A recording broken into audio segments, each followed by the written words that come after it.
She is dedicated to helping business owners be successful through building systems, setting goals, and creating even more revenue. Be careful. Once you're in her circle, she never lets you go. And I can attest to that. Welcome to the stage, our good friend and storyteller. Come on, big love and support.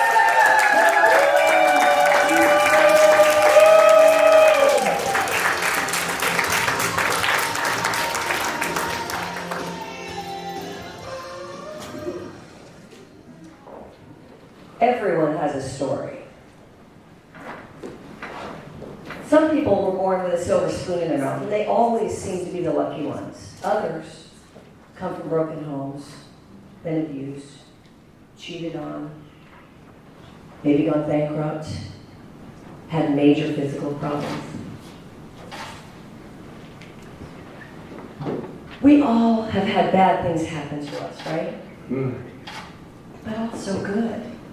So will you wallow, or will you climb to the top and overcome? God has given us choices.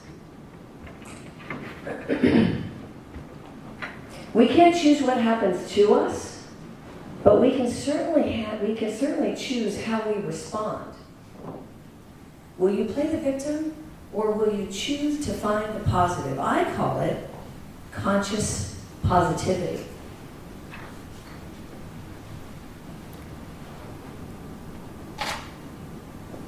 When I was just 18 months old, I swallowed liquid plumber. By the time I was about 9, I had had over 200 surgeries to clear my throat and take away the scar tissue and make sure I was dilated.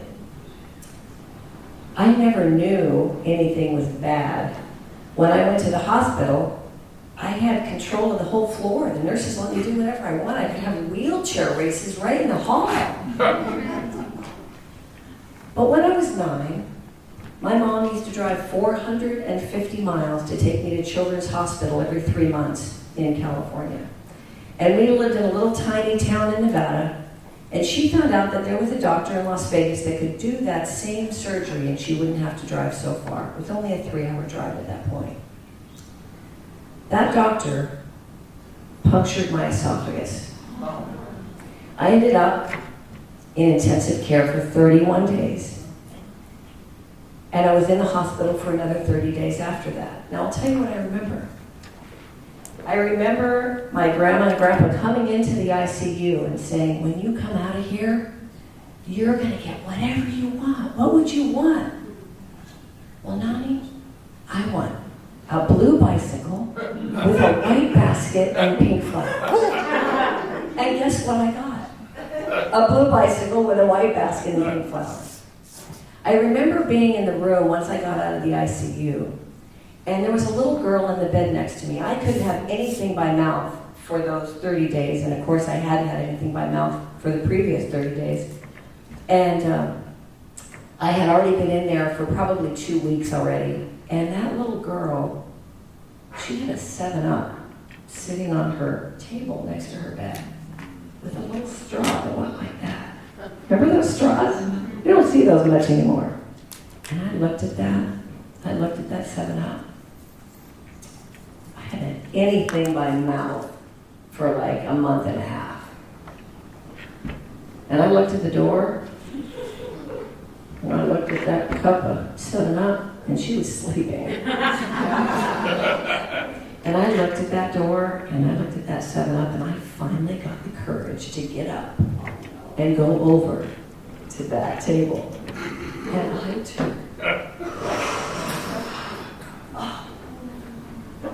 I took the biggest swig of that 7-Up that you can imagine. It was so good. It was so good. Conscious positivity. I don't remember anything bad about that experience. I was in intensive care for 30 days. My mother and dad divorced when I was about 9 months old, right before, not too long before I swallowed the liquid plumber. After that, my mother including my father, married and divorced 4 times, and my father married and divorced 3 times. I am the only child of all 7 of those marriages. Okay? I have been with my husband for 30 years. He's my one and only. I waited till I was 30 to find him. My stepdad was my sun, moon, and stars. I absolutely love my 3rd stepdad, by the way. My 3rd stepdad. His name was Marty. Marty was the manager of a river rafting company. And in 1989, my father was in a river rafting accident. My dad was in a river rafting accident, and the boat flipped over during the rapids, and he saved 5 people's lives. After that, he said, "I'm caught in the current. Get to the shore. I'll see you in a few minutes. Get a head count." So they waited. Well, my dad didn't make it. My dad drowned.